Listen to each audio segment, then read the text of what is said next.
अब ये सारे पॉइंट्स हो गए हमारे, क्या कहते हैं, अनहेल्दी, मतलब जितने भी हैं सारे अनहेल्दी हो गए, मतलब सारे के सारे निगेटिव पॉइंट हो गए हमारी पर्सनालिटी को सिक पर्सनालिटी में बदलने के लिए। अब हम बात करेंगे cause of healthy personality. Healthy personality की बात करेंगे कि उसके क्या क्या कारण हैं। Number 1, establish self control and self direction. जब हम स्वयं पर नियंत्रण कर लेते हैं और अपनी दिशाएं खुद एस्टेब्लिश करते हैं तो हमारी पर्सनालिटी एकदम हेल्दी पर्सनालिटी हो जाती है। सेल्फ डायरेक्शन, जब हमारी डायरेक्शन हम खुद निर्णय लेने लगते हैं अपने, तो ऐसी पर्सनालिटी हमारी हेल्दी पर्सनालिटी कहलाती है। गुड फिजिकल हेल्थ, किसी भी प्रकार से कोई भी काम करने के लिए हमें फिजिकली फिट होना बहुत ज़रूरी है। तो अगर हमारी हेल्थ जो है गुड होगी, फिजिकली हम फिट होंगे, तो हमारी पर्सनालिटी होगी वो अपने आप में ही एक गुड पर्सनालिटी कहलाएगी। चीयरफुल चाइल्डहुड, एक खुशमय बचपन। बच्चों का बचपन अगर बिगड़ गया तो उसकी पूरी लाइफ डिस्टर्ब हो जाती है, इसलिए बचपन जो है वो हमेशा चीयरफुल होना चाहिए, खुशनुमा होना चाहिए। पॉजिटिव एंड बैलेंस्ड लाइफ, हमेशा पॉजिटिव सोचो, लाइफ हमेशा बैलेंस्ड होनी चाहिए। एक्स्ट्रा कुछ भी हमें मतलब अनएक्सपेक्टेड नहीं सोचना चाहिए, और हमें अनएक्सपेक्टेड यदि हम सोच रहे हैं तो अनएक्सपेक्टेड रिजेक्शन के लिए भी तैयार रहना चाहिए। तो इस प्रकार का जो भी लाइफ होती है, अगर हमारे साथ कुछ अनएक्सपेक्टेड हो जाता है तो हमें बैलेंस करना आना चाहिए, तो तब ऐसी लाइफ हमारी बैलेंस्ड लाइफ कहलाती है। कंट्रोल्ड इमोशन, हमें अपने इमोशन पर कंट्रोल करना आना चाहिए, क्योंकि एक अच्छी पर्सनालिटी वही पर्सनालिटी कहलाती है जो अपने इमोशंस को जगह जगह शो ना करे, वो अपने इमोशन को हर किसी को ना दिखाए। उसके जो इमोशन है वो बस उसे पता रहे, और ये नहीं कि जहाँ बैठे दोस्तों में बैठे तो कहीं भी अपने इमोशन के बारे में बोलने लगे, बताने लगे। पॉजिटिव एटीट्यूड, और सबसे बड़ी बात, सबसे मेन बात कि अपना एटीट्यूड हमेशा पॉजिटिव रखो। नेवर फेलियरनेस, कभी भी असफलता के बारे में मत सोचो। जो हो गया, जो बीत गया वो अच्छा है, जो पास्ट है वो तो पास्ट है ही। हमेशा ये सोचो कि फेलियर अपने आप में फेल अपने आप में कुछ कहता है। Fail means first, A for attempt।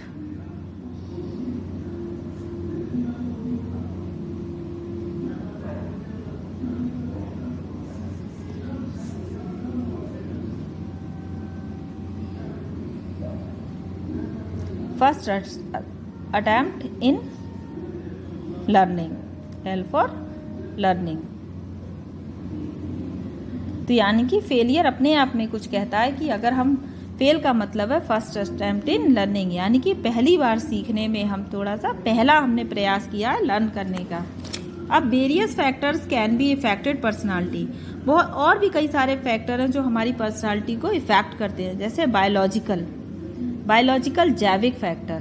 किसी की पर्सनालिटी बहुत अच्छी होती है दिखने में, बायोलॉजिकल होता है, जेनेटिक होता है, माता पिता सुंदर होते हैं, बच्चे सुंदर होते हैं, ऊंचे होते हैं, लंबे होते हैं, वो उनकी पर्सनालिटी का अलग ही इम्प्रेशन डालते हैं। बायोलॉजिकल में फिजिकल आता है, फिजिकल में जेनेटिक फैक्टर आते हैं, कॉज ऑफ ग्लैंड्स आती हैं, नर्वस सिस्टम आता है, ब्रेन सिस्टम आता है, इन्वायरमेंटल बच्चों का माहौल का भी बहुत फ़र्क पड़ता है। ठीक है। दूसरा आता है हमारा सोशल में हमारी फैमिली आती है, घर आता है, स्कूल आता है, सराउंडिंग आती है, हमारे चारों तरफ का वातावरण आता है, कल्चर आती है हमारी कैसी है, फिजिकल कंडीशन आती है कि हमारे जो फिजिकल कंडीशन है वो कैसी है, कल्चरल एजुकेशन आती है कि हमें जो सांस्कृतिक शिक्षा दी गई है वो कितनी दी गई है, लाइफ सिचुएशन आती है कि हमारे जीवन जीने की जो स्थिति है, जो तरीके हैं वो कैसे हैं, सेल्फ डेवलपमेंट, स्वयं का विकास कितना हो रखा है वो आती है। तो ये हमारे सारे जितने फैक्टर हैं, family, home, school, surroundings, culture, physical conditional, culture, education, life situation, self development, ये सारे के सारे हमारे सोशल कहलाते हैं, सोशल फैक्टर कहलाते हैं। अब साइकोलॉजिकल फैक्टर, साइकोलॉजिकल और फिलोसफिकल भी फैक्टर, साइकोलॉजिकल मनोवैज्ञानिक, यानी कि सबसे पहली बात साइकोलॉजिकल में आता है इंटेलेक्चुअल डिटर्मिनेट्स, मतलब हम बौद्धिक रूप से संकल्प हमारे कितने, मतलब हम कितना तगड़ा संकल्प ले सकते हैं और उसे कब तक पूरा कर सकते हैं, वो हमारे बौद्धिक संकल्प, वो हमारे साइकोलॉजिकल फैक्टर कहलाते हैं। X is love and affection. अगर हमारा प्रेम का या किसी से लगाव का एक्सिसनेस हो रही है, बहुत ज़्यादा लगाव हो रहा है हमारा, तो वो भी हमारा मनोवैज्ञानिक कारक है। सेल्फ डिस्क्लोजर, स्वयं का रहस्य हर जगह बताना, ये भी हमारा एक साइकोलॉजिकल फैक्टर है, तो हमें इन पर वर्क करना होगा। ये फैक्टर भी हमारी पर्सनालिटी को बहुत बुरी तरह अफेक्ट करते हैं। These factors influence human beings since the childhood till the end of life। जितने फैक्टर के बारे में हमने बात की, वो सारे के सारे फैक्टर ह्यूमन बीइंग्स को बचपन से लेकर जीवन के अंत होने तक कहीं ना कहीं इफेक्ट करते हैं। तो हमें इस बारे में ध्यान रखना है, हमें समझ के चलना है। अब हम बात करेंगे एस्पायरेशन एंड अचीवमेंट की।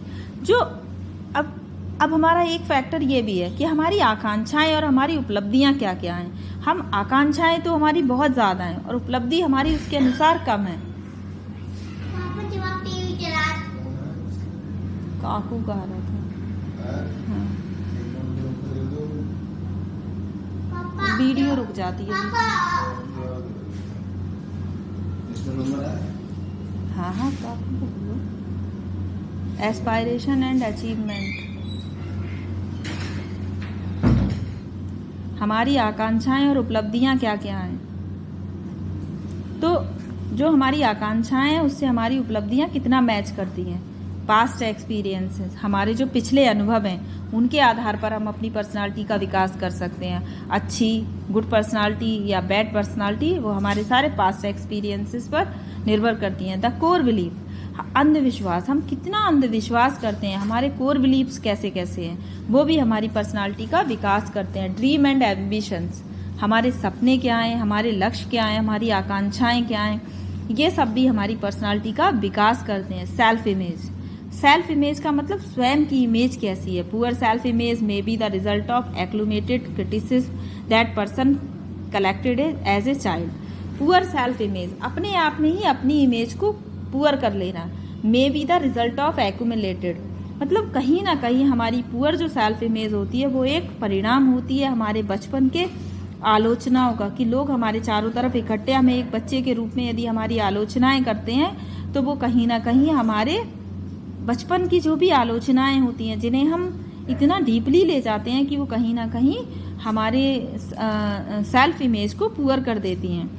एक बच्चे के रूप में हम समझ पाते नहीं हैं और कहीं ना कहीं हम अपनी इमेज को अपने आप में ही अपनी जो इमेज बनाते हैं वो कहीं ना कहीं पुअर बना लेते हैं। वैल्यू, वैल्यू मतलब हम अपने आप को खुद कितनी वैल्यू देते हैं। कोई भी दूसरा व्यक्ति हमें वैल्यू तब देगा जब हम अपनी वैल्यू को खुद समझेंगे।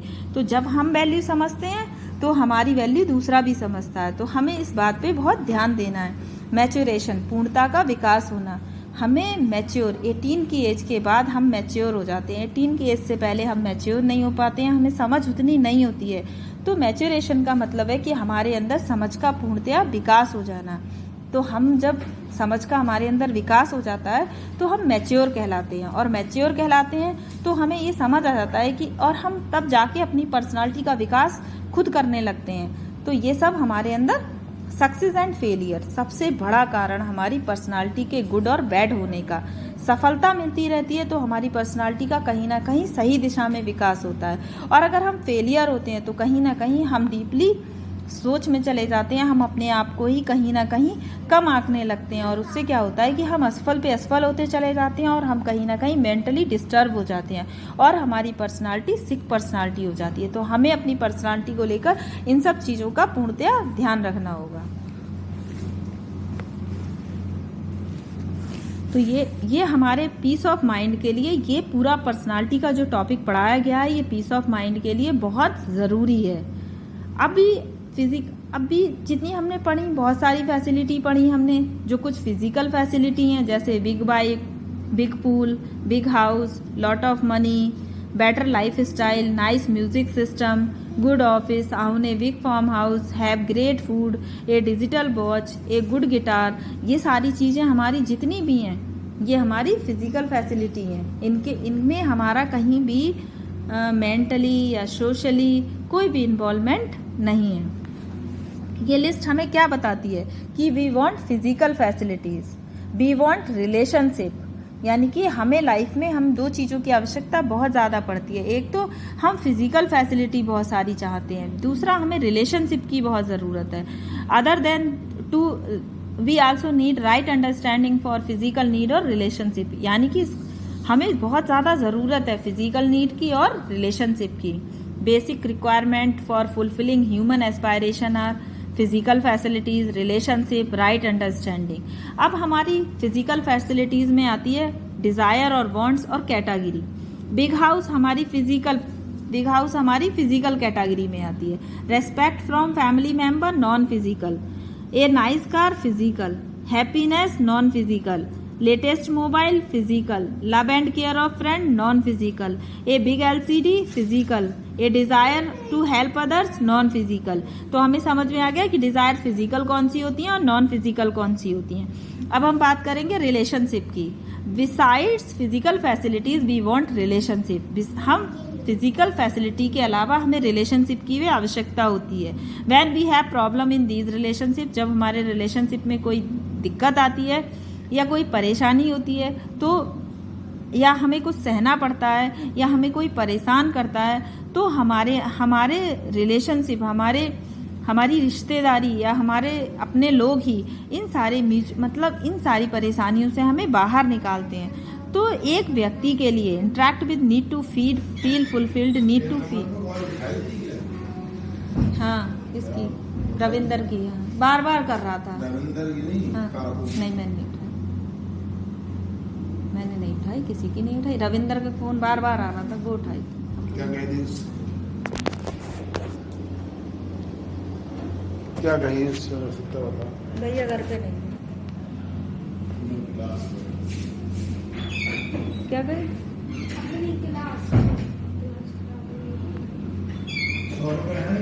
नहीं, अब नहीं।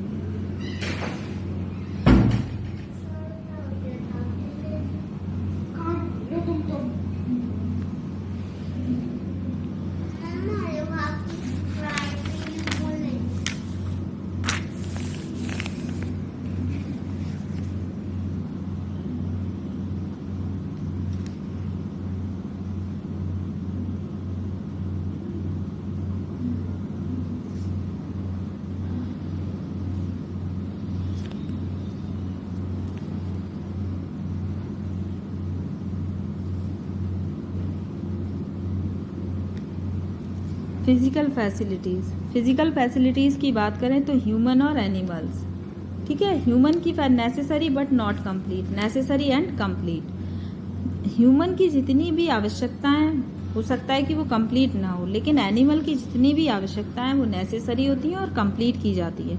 तो फिजिकल फैसिलिटीज़ कहीं ना कहीं हमारी, अब मान लो नेसेसरी फॉर ह्यूमन बींग्स, यानी कि food, water, TV, bike, MBA degree, relationship with family and society. तो ये क्या है? फिजिकल फैसिलिटीज़ हैं ह्यूमन बींग्स के लिए, जो ज़रूरी भी है कि पूरी हो जाएं और ज़रूरी है कि नहीं भी हो। Physical facilities are human beings and they are necessary for animals. कुछ फैसिलिटी ऐसी है जो ह्यूमन बींग्स के लिए भी ज़रूरी है और एनिमल्स के लिए भी। Need of food, water, shelter from extreme climate condition इटीज, जैसे खाने की ज़रूरत, पानी की ज़रूरत, रहने के लिए घर की ज़रूरत, वातावरण की ज़रूरत, ये सारी जितनी भी फैसिलिटीज़ हैं ये सब कहीं ना कहीं हमारे लिए ज़रूरी हो जाती हैं। Physical facilities are necessary and complete for animal while they are necessary but not complete for human being. कुछ फिजिकल फैसिलिटीज़ ऐसी हैं जो एनिमल के लिए बहुत ज़रूरी हैं लेकिन मनुष्य के लिए ज़रूरी नहीं है, जैसे बेसिक ह्यूमन नीड्स, जैसे relationship should provide mutual fulfilment, और physical facilities should provide prosperity in us और enrichment in nature. The basic need of humans are different from animals. वो कौन कौन सी बेसिक नीड है जो कहीं ना कहीं डिफरेंट होती हैं एनिमल से? Animal need only physical facilities which are necessary and complete. Animal केवल वही फिजिकल फैसिलिटीज चाहते हैं जो जरूरी हैं और जिन्हें पूरा होना ही है।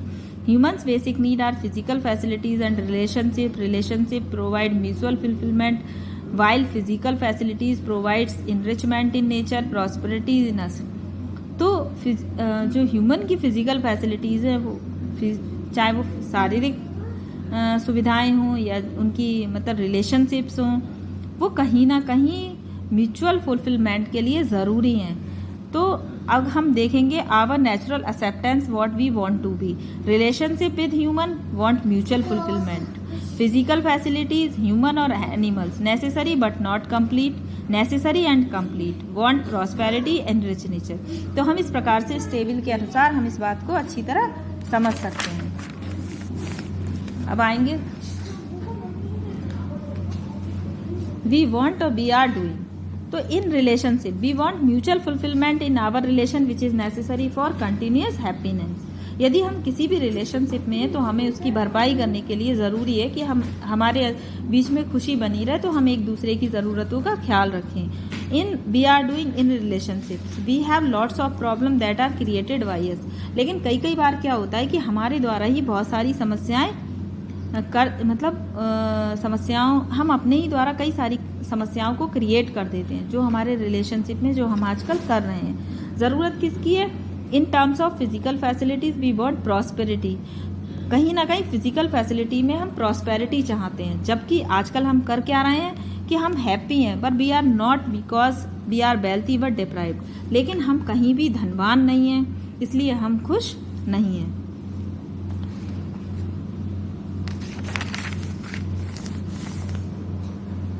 Importance of need of right understanding. सही प्रकार से समझने के लिए की आवश्यकता क्या है? Resolve the issue in human relationship. बहुत सारे इश्यूज हो जाते हैं ह्यूमन रिलेशनशिप में। वी प्रॉस्पेरुअस, हम बहुत संपन्न हो जाते हैं, तब हमें आवश्यकता नहीं लगती किसी भी चीज़ की। एंड रिच नेचर, हमारी जो प्रकृति है वो कई सारे गुणों से भरपूर होती है। Workout our requirement for physical facilities, हम बहुत शारीरिक जितनी भी फैसिलिटीज़ हैं उनके लिए हम बहुत सारा वर्कआउट करते हैं अपनी रिक्वायरमेंट को पूरा करने के लिए। Correctly distinguish between wealth and prosperity, हमें सही तरीके से पहचान करनी चाहिए धनवान में और संपन्नता में। Understand the harmony in nature, हमें नेचर में हार्मोनी को पहचानना चाहिए, समझना चाहिए। हमारे two kinds of people in the world today, आज के समय में दो प्रकार के लोग हैं। एक तो SBDD, साधन विहीन दुखी दरिद्र, यानी कि मेटरली डिफिशियंट अनहैप्पी एंड डिप्राइव्ड, जिनके पास पैसे भी नहीं हैं, ना खुश हैं और बहुत दुखी भी हैं। और SSDD, साधन संपन्न दुखी दरिद्र। और कुछ लोग ऐसे हैं जिनके पास साधन तो सब कुछ है, सब तरीके से संपन्न है, लेकिन फिर भी एकदम अनहैप्पी हैं, एकदम डिप्राइव्ड हैं। This two state are unwanted by all human beings. इस प्रकार की स्टेट लगभग सभी प्रकार की मानव जाति में पाई जाती है, सभी मानवों में पाई जाती है। With the help of right understanding human beings can move A third category, और एक तीसरी कैटेगरी भी है SSS, साधन संपन्न सुखी समृद्ध, जहाँ पर क्या होता है साधन भी है, संपन्न भी है व्यक्ति, और खुश भी है और समृद्ध भी है। तो ऐसे लोग बहुत कम पाए जाते हैं। ये वाले लोग ज़्यादा हैं कि साधन संपन्न है और दुखी दरिद्र है, मतलब उनके पास सब कुछ है लेकिन फिर भी उनके पास हैप्पीनेस की कमी है। किस पे?